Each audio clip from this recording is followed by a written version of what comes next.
What's up, Cincinnati and college basketball fans, wherever you may be? Did you miss me? Well, I miss y'all too. I know it's been a while since I've done my show. I've been busy, with personal stuff along with work and all that stuff. You know how it goes in the world. Well, I'm back here again, once again, giving you all the goods going on in Cincinnati. But I thought I did something a little different this time because we got the NCAA tournament coming up next week, and already March Madness has began. And by the way, in case some of y'all don't know, I'm Stanley Soul Train Jefferson, here once again on Set the Record Straight with Soul Train. Well, let's get started, folks. March Madness, it's here, and already 14 teams have already punched their ticket to the big dance next week. It's going to be a dandy. David versus Goliath. Goliath, all you blue bloods out there, especially Kentucky, Kansas, North Carolina, Duke, all, beware of David. Don't let them fool you. You better play your best if you want to be the best. And all you mid-major teams, this is your time to shine. Gonzaga already showed it, but they have to win the national championship. Once they do that, they're going to be a true blue bloods, like the teams I just mentioned. And one key thing I want you all to know is the NCAA tournament started back in 1939. And I could tell you all, all the teams that won the national championship from 1939 till to this day. We'll get to that a little later. But already, like I just mentioned, 14 teams have already claimed their ticket, their claim to fame to the NCAA tournament, the big dance, the granddaddy of them all. So I'm going to read you some teams that's already done that. I'm going to start out with, let's see here. In the NEC, the Northeast Conference, and in case you don't know what that is, it's over in New England, New England area on the East Coast. Fairleigh Dickinson University, and I believe in New Jersey, the Knights, they claimed their ticket, to the NCAA tournament as they defeated St. Francis 70-50. And the OVC, the Ohio Valley Conference, congratulations to the Southeast Missouri State Redhawks. It's their second appearance in the big dance. They defeated Tennessee Tech in overtime, 89-82. And then in the Big South, we got UNC Asheville Bulldogs, the bow wow wow yippee yo yippee yays. They're going to be dancing their way to the big dance and, getting ready to pull off that big upset. I know they're going to be ready. In the Missouri Valley, Drake Bulldogs. Ring a bell, WKU fans. Ring a bell. Ty Rodgers hit that game-winning shot in 2008 in St. Pete. Oh, man, that was sweet. I was at WKU at the time. I was a student. We went bananas when he hit that shot against Drake. That was a great game right there. They're in the big dance, and it's their sixth appearance in 3 seasons since 2021. Kennesaw State from the Atlantic Sun, they're going to be there. Sun Belt, the Louisiana Raging Cajuns. They've been there before. They've done some damage, and I know they're going to be ready for it this time. Southern, the Paladins, it's their 7th appearance since 1980. And oh yes, the Horizon League.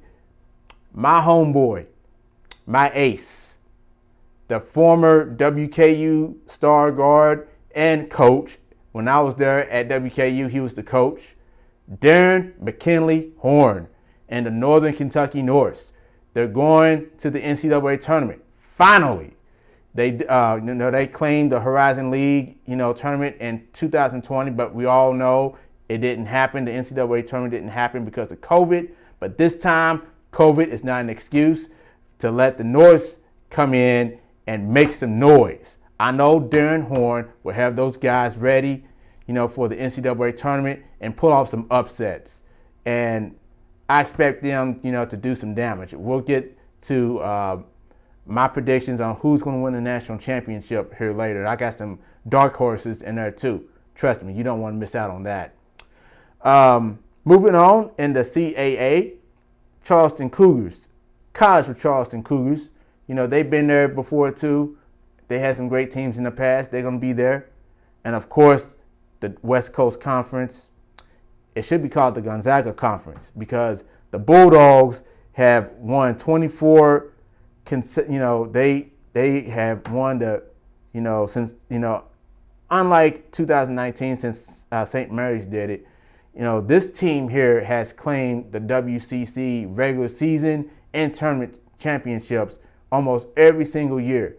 I mean, ever since Mark Few took over there, it's been the Gonzaga show.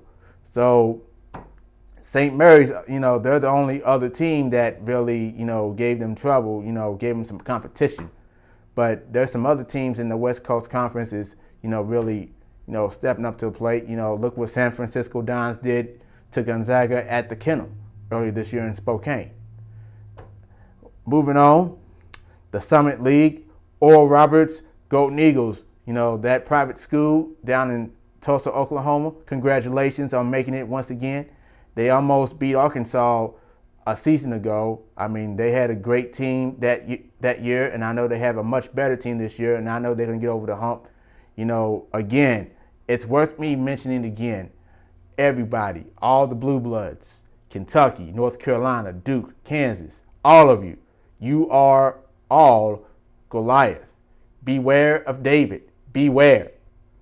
Take one game at a time, but for right now, worry about the conference tournament. Take one game at a time, especially you, UK.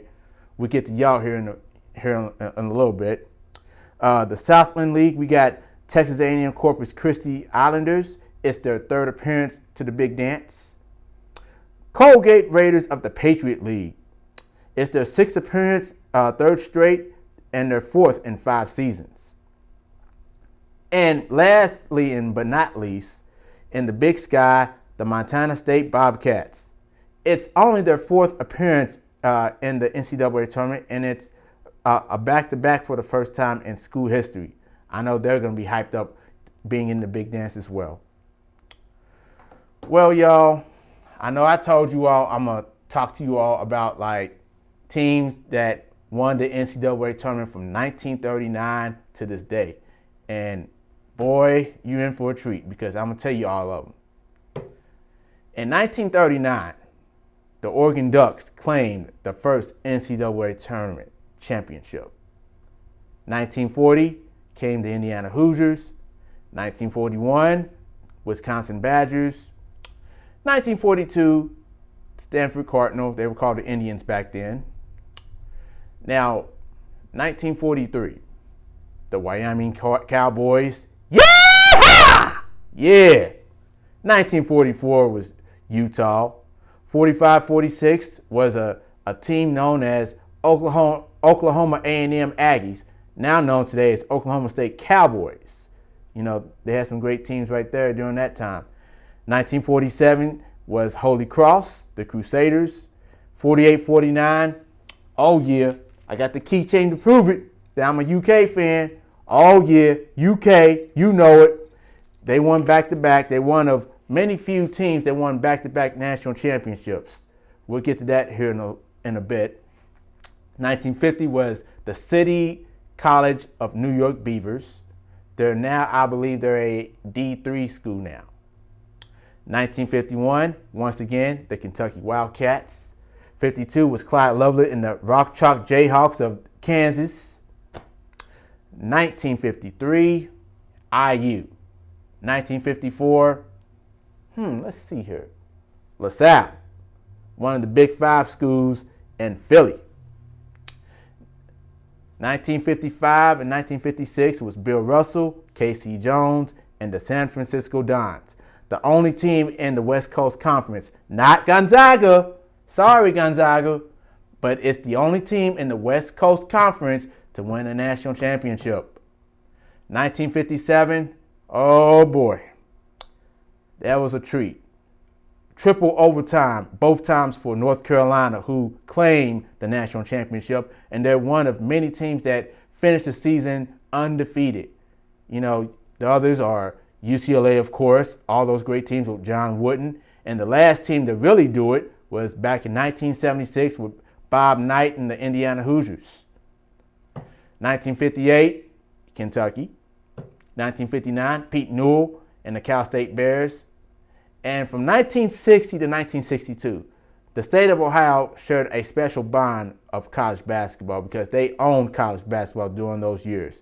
Because in 1960, Bobby Knight, John Havlicek, John Lucas, and Fred Taylor in the gang, the Ohio State Buckeyes, they claimed the national championship by being the defending national champs in Cal Berkeley. 1961 and 1962 was the Cincinnati Bearcats. Oh, yeah.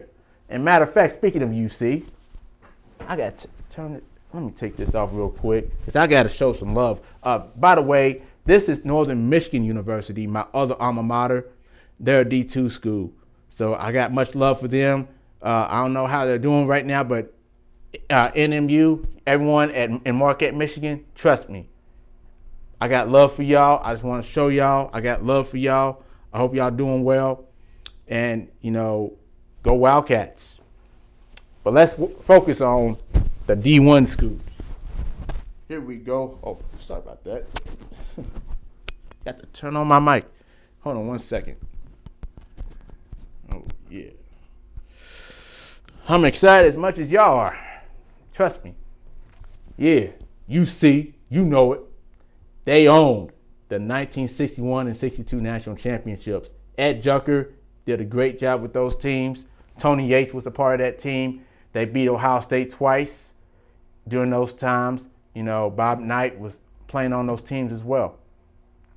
1963, though, the Ohio show came to an end because Loyola of Illinois, the Ramblers, they beat Cincinnati by the score of 60-58 to claim their first ever and only national championship. 1964 and 65 was John Wooden and the UCLA Bruins. Now, 1966, it was Rups Runts versus Texas Western. Don Haskins, you had Neville Shedd, you had the Willie duo of Willie Cager and Willie Worsley. You had David Lattin, Big Daddy D. Lattin. And, of course, you had Bobby Joe Hill from out of Detroit. Man, and, Harry Flournoy from Gary, Indiana. And Artis, my boy Artis. Yeah, you can't forget about him, too. Orson Artis, that's his name, Orson Artis. They pulled off one of the historic upsets of all time by beating Kentucky in College Park, Maryland by the score of 72-65. Man, that was a game because Don Haskins really changed college basketball forever, starting 5 African-American players, to claim the national title versus the all 5 starters that were all white at the University of Kentucky, coached by the legendary Adolph Rupp. That game right there really changed the landscape of racial barriers in college basketball after that game. Now, we all know from 1967 to 73, it was UCLA, UCLA. Oh, yeah, the greats. We talking Lou Alcindor, a.k.a. Kareem Abdul-Jabbar. You had Gail Goodrich. You had Walt Hazzard, Bill Walton. You have all those great players, during that time, being a part of that 6-year dominance of college basketball. They're the only team to ever win more than 2 national championships. The only school to do it. Trust me. 1974, it all came to an end because NC State, David Thompson, and their coach Norm, I'm telling you, they really end UCLA's reign that year. They beat them in the Final Four. They won that. Oh, yeah. 1975, UCLA, they came back and claimed their spot as the top school, during that year. They beat my Wildcats, however, 92-85, and it was John Wooden's last game. Whew! I'm not even done yet, and I'm like half the list. And Indiana, they had a great team, too, during that year. They were undefeated until Scott May injured his arm. If it wasn't for him to injure his arm, IU would have won back-to-back national championships. Kentucky won that game in the regional final by the score of 92-90. And speaking of IU, the last team to go undefeated of all season long, they beat Michigan 86-68. I believe they were 32-0. I believe they were, and it took place in Philadelphia, the Spectrum. Oh yeah, and it's one of two Bob Knight's national championships to be won in the city of brotherly love. 1977, Al McGuire and Marquette, the Warriors back then, now known as the Golden Eagles now, they beat North Carolina and Phil Ford and Dean Smith. What a great game that was. 1978. Oh, UFK, we're right for the fight today. Hold that ball and hit that line. Every Wildcat star will shine. We'll fight for the blue and white. As we roll to that goal varsity, we will kick, pass, and one till the battle is won, and we'll bring home the victory. Yes, that's right. The Kentucky Wildcats, they claim the school's sixth national championship, or actually fifth national championship, I should say. It's their fifth. Sorry about that. They beat Duke, a.k.a. Puke. I'm a UK fan. I'm sorry, y'all. I cannot stand that school. I'm sorry, but I got respect for Duke. But Christian Laettner, did you really have to do it back in 92? Did you really have to do it? Anyway, Kentucky beat Duke by the score, I believe, was 94-88. Jack Goose Givens scored 41 big ones. The Goose. He went to my high school too, Bryan Station. He was there at the same time my dad and my late uncle was. What a special connection right there.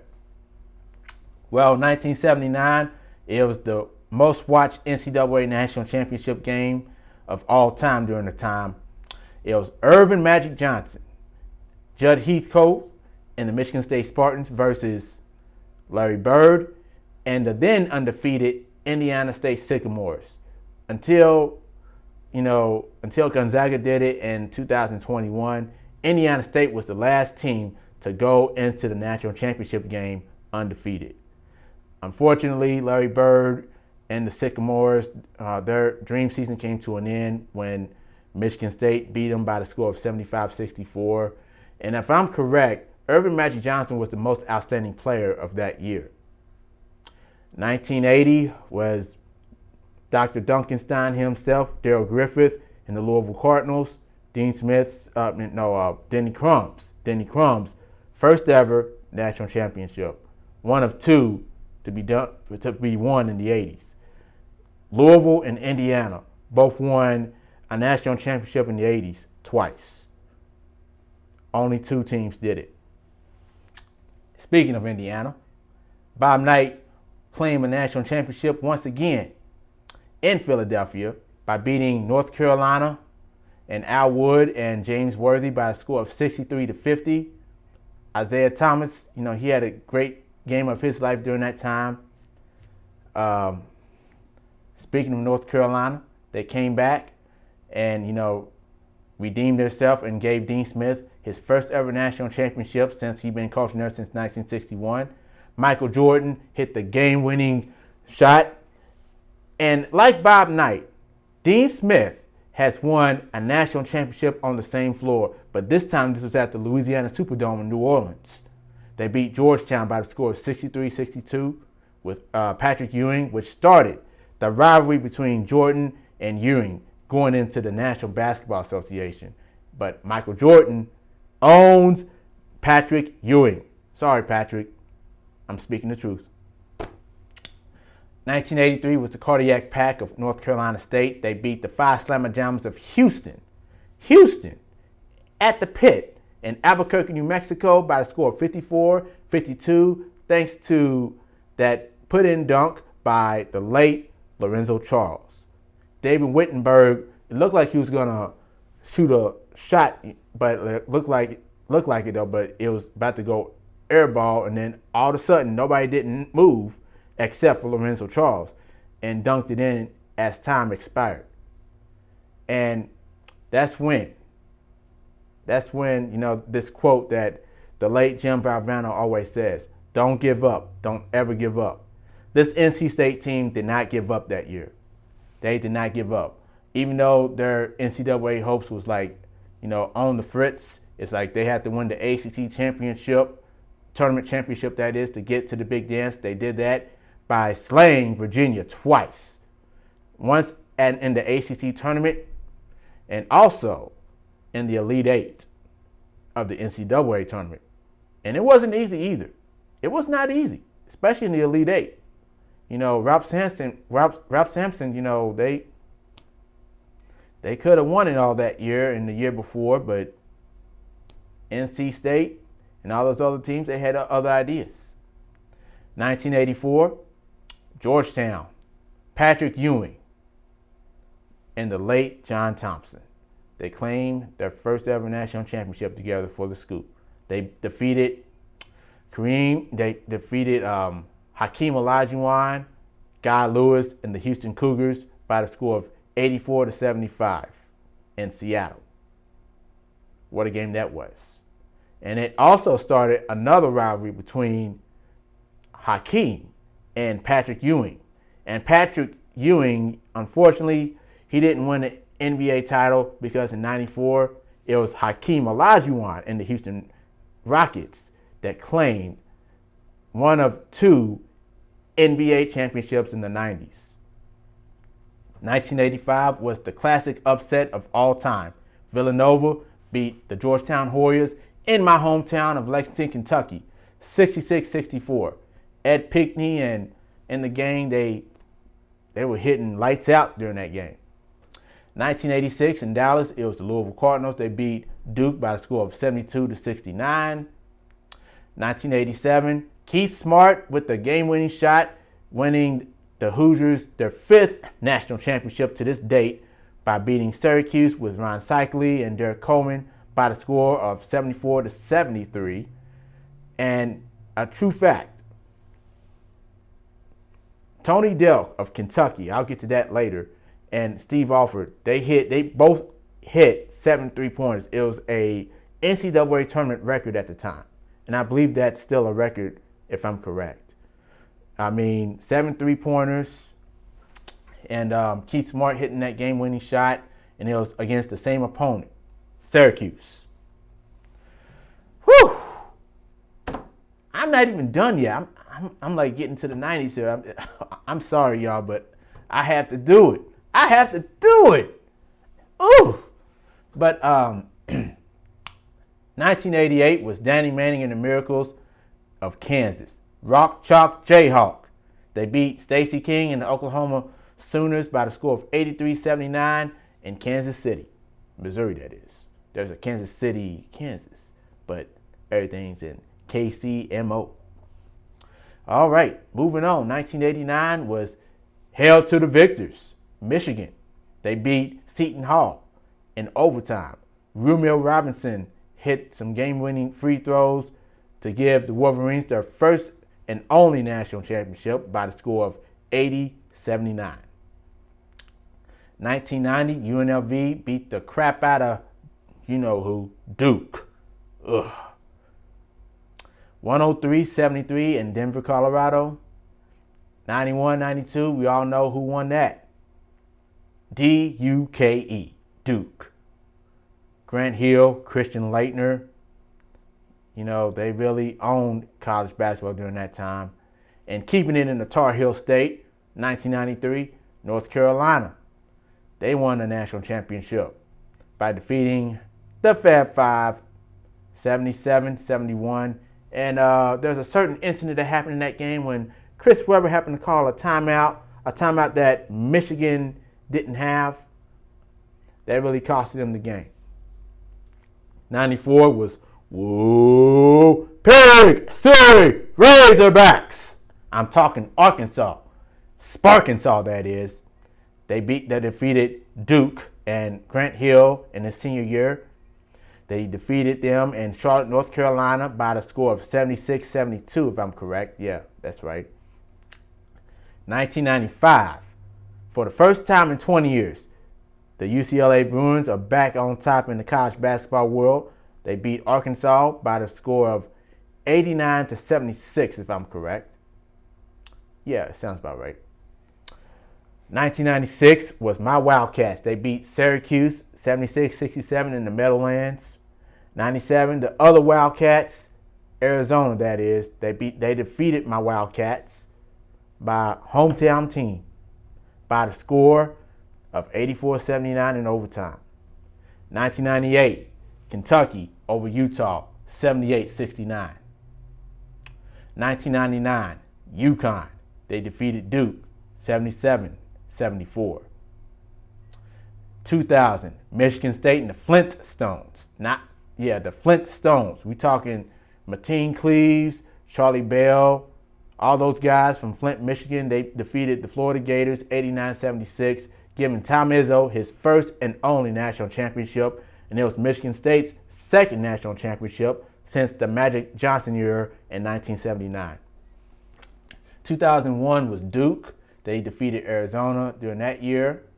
2002 was Maryland, Maryland will win. Yeah. Excuse me.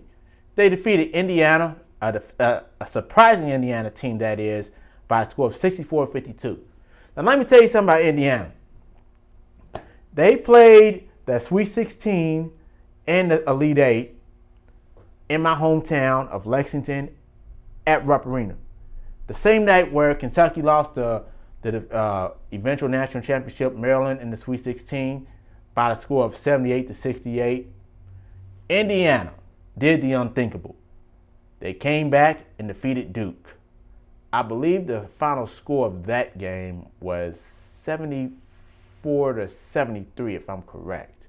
I gotta look back on that. But they defeated Jay Williams and Duke during that time. I'm happy they did it. Unfortunately, they came up short in the national championship game. Tom Coverdale, Jarrett Jeffries. I mean, my boy, Coach Davis. Mike Davis, that is. He really had a great team there, but it was with Bob Knight's team. Bob Knight's talent, that is. 2003 was Carmelo Anthony and Syracuse. And speaking of which, Jim Boeheim, if you're watching, happy retirement. And, congratulations. You had a great run with Syracuse since 1976. They defeated Kansas in that game, 81-78. Hakeem Ward, blocked a game-tying three, with seconds remaining, from Kansas. What a game that was. And that was the year that I felt like Kentucky should have won a national championship. However, Keith Bogans got hurt. And Dwayne Wade and Marquette had other ideas because Wade recorded a triple-double, one of many that happened in the NCAA tournament. 2004, it was the Constitution State, Part 2, dominance. UConn, they defeated Georgia Tech, 82-73. And the women's team, for UConn, Gino in the game, they won a national championship that year too. Karan Butler in the game, for the men's, and Jim Calhoun. What a game that was. Jarrett Jack from Georgia Tech, they really gave them their all. Unfortunately, they came up short. Well, we all know 2005 actually was North Carolina. They defeated D. Brown and Illinois by the score of 75-70. Their first ever national championship since 1993 when Chris Webber called that timeout. And it's the second national championship they won against a team from the Big Ten Conference. 2006, 2007 was Florida. 2008 was Kansas. They beat John Calipari and Rose in the game. They won that game. Oh, yeah. And unfortunately for Memphis, that team, they had to vacate that season because Rose here decided, they said that, the NCAA said that somebody took his test form and everything. And unfortunately, Memphis had to vacate that season. One of many seasons they had to vacate, especially back in the 80s. 2009. Let me think about this real hard. I got it. It was North Carolina. I'm a Tar Heel born, I'm a Tar Heel bred. When I die, I'm a Tar Heel bred. So it's rock, rock, Carolina, Lana, rock, rock, Carolina, Lana, rock, rock, Carolina, rock, rock, rock. Da da da da da da da. Go Tar Heels. Da da da da da da da. Go Tar Heels. Da da da da da da da. Go Tar Heels. Da da da da da da da. Oh yeah. Oh yeah. 2010. Keeping it in the Tar Heel state. Duke. 2011. UConn. 2012. You know it. UK. 2013. Let's talk about that. Now, we keeping it in the Bluegrass state. It was that other team west of Lexington on I-64 that won it. However, due to NCAA violations, they're the first team to ever vacate a national championship in men's college basketball history. The first ever, the Louisville Cardinals. Shame on you, Rick Pitino. Shame. Okay, moving on. 2014, UConn, they defeated my Wildcats 60-54. Shabazz Napier and what's his name? Kevin Ollie. Yeah, Kevin Ollie. You know, they won a national championship, and Kevin Ollie is one of the many few African American coaches to win a national championship in men's college basketball. The others being Nolan Richardson and John Thompson and Tubby Smith. Only four people. Four. Again, Ollie, Smith, Richardson, Thompson. Remember that. All right. 2015 was Duke. And that year, Kentucky was undefeated, but unfortunately, the Wisconsin Badgers had other ideas during that time. And it was, you know, back-to-back seasons, 2015 and 2016, where Kentucky's season ended in the hands of a team from the Big Ten. Because in 2016, the Hoosiers got the best of my Wildcats, 73-67, with Thomas Bryant and Yogi Ferrell on that team. And they were coached by Tom Crean. Oh, yeah.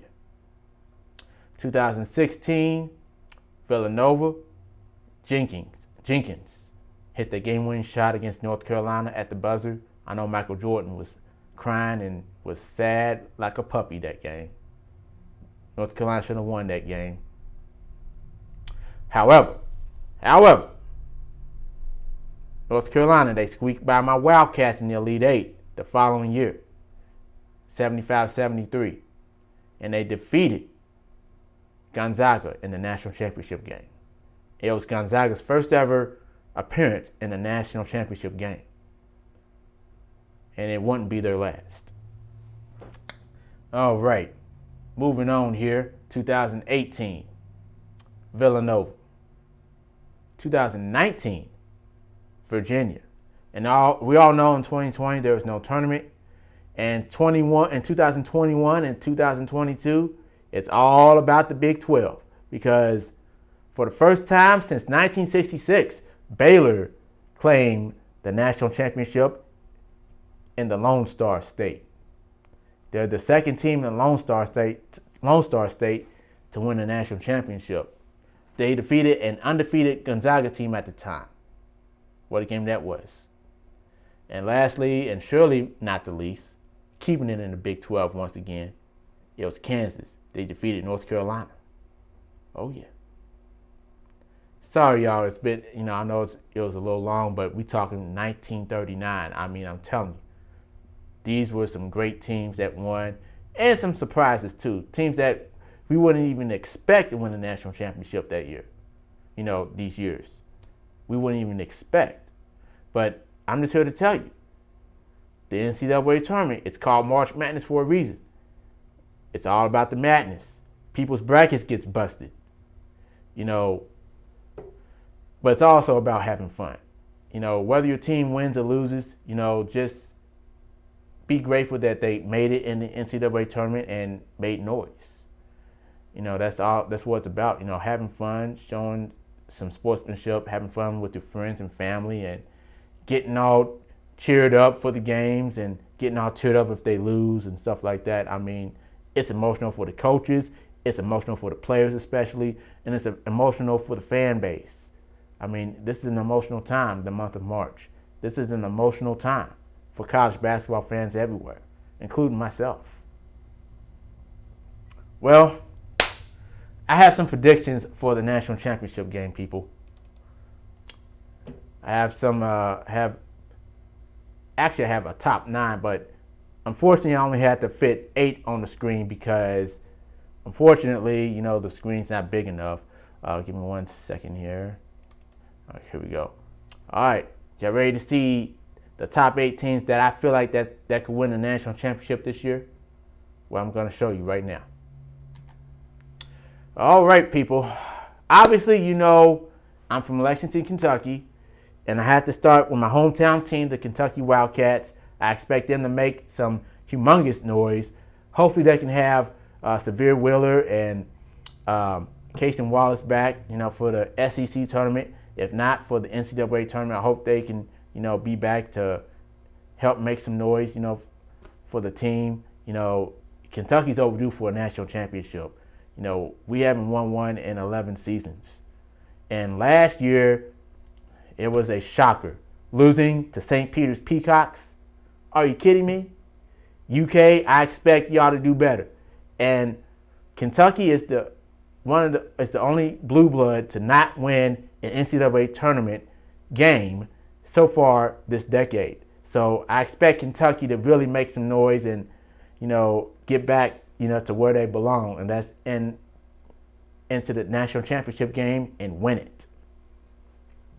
Now, number 2, I gotta stick with my alma mater. I got to do this. I mean, I know they got some. The only way they're gonna get in is if they win the Conference USA tournament. It's a long shot, but I know they can do it.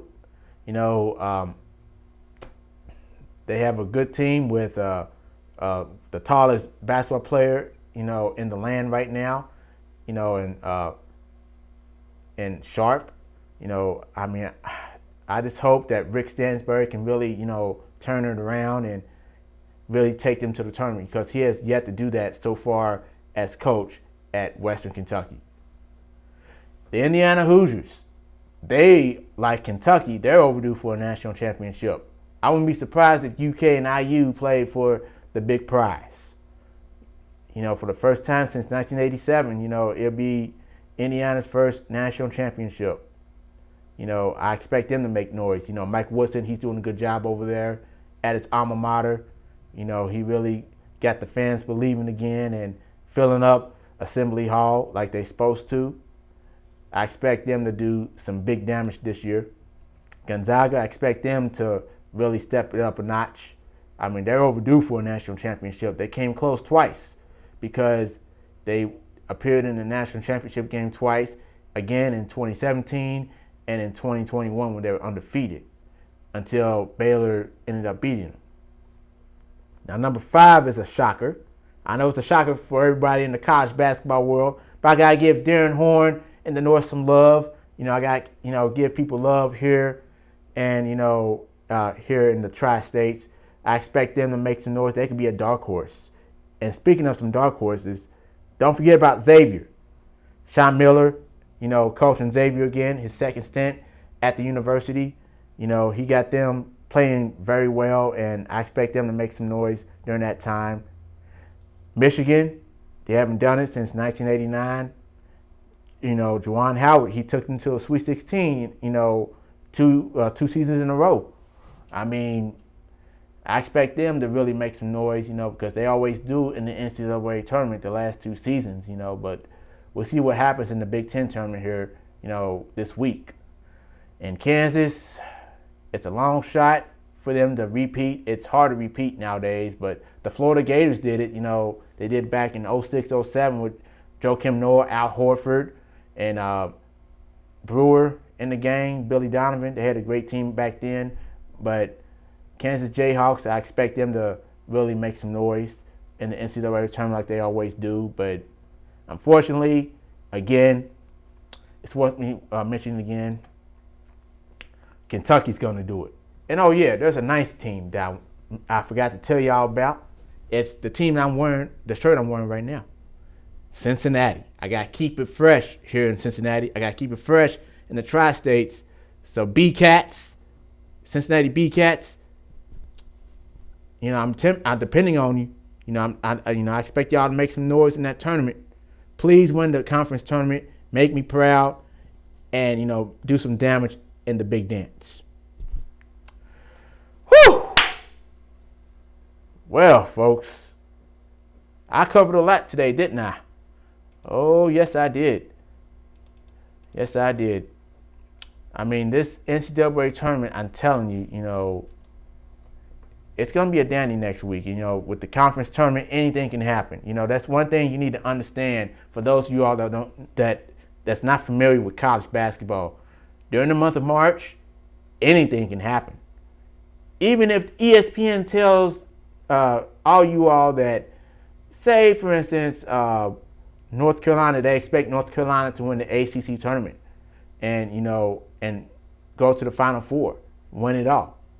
You know, that's not the case. You know, sometimes they're wrong. You know, sometimes I might be wrong.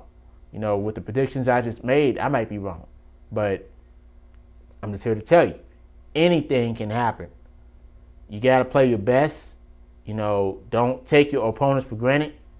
Never overlook an opponent, no matter what conference they're from, whatever. You know, Kentucky, they really learned their lesson. Purdue, they learned their lesson too. Murray State, they learned their lesson. You know, look what St. Peter's did. They made it all the way to the Elite Eight until they lost to North Carolina. I mean, anything can happen. We had Cinderellas in the past. You know, we had VCU. Of course, we had Gonzaga. Of course, you know, we had Loyola of Illinois a couple years back. You know, one of the sisters, the oldest sister, I forgot her name. I got to look back on that. She's saying that Kentucky's going to win the national championship. I hope she's right. I hope she's right. I better see Kentucky win the national championship. I'm telling you. And also, UC, I expect them to win the national championship too. They're overdue. I got to give y'all love too. I'm wearing y'all's shirt for a reason. Well, I had a great time. I hope y'all had a great time, didn't you? Well, good. Because I'm gonna sign off a different way like I normally would. Turn on some music here. Hold on 1 second, folks. Here we go. Oh, wrong one. Well, folks, it's been a pleasure, a distinct pleasure, I'm telling you. Talking to you all about college basketball, talking about, you know, my passion for it. I really love this game. I love this game. Basketball is something I'm always going to cherish for the rest of my life. I have to be grateful that my dad got me into it as a young kid, you know, growing up in Lexington, Kentucky. I remember when they were making those run in '96, you know, he introduced me to Kentucky Wildcats and Rick Pitino players and everything. It was an unbelievable experience. And I've been stuck on that ever since to this day. So Dad, if you're watching, I love you, man. Thanks for bringing me into sports, especially college basketball. So with that said, I just want to say to all teams, good luck, and may the best team win. And just remember one thing, like I mentioned in my shows in the past. Everybody wins on Set the Record Straight with Soul Train. Everybody. That includes you that's watching right now. So, he shoots! He scores! Yeah! Yeah, you know it. You know it. Well, folks, I had a great time. If you want to learn more about my show, you can go on my Facebook page right here.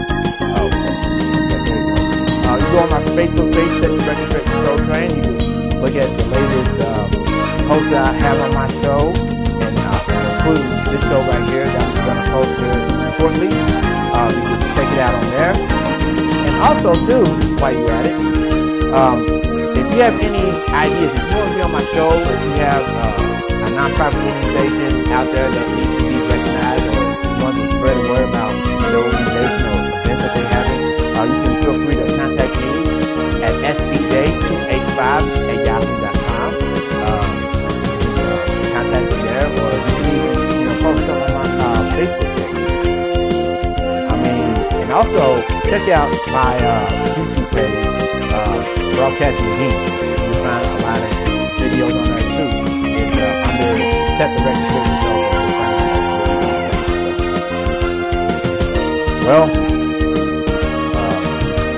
it's been a pleasure to basketball. Well, again, I had some fun, y'all. I hope y'all had fun too. Being a talk show host is a great thing. Being a basketball player is a great thing. God bless each and every one of y'all. Thank you all so much. And remember, everyone, remember this, please. Keep it fresh, Cincinnati. Keep it fresh.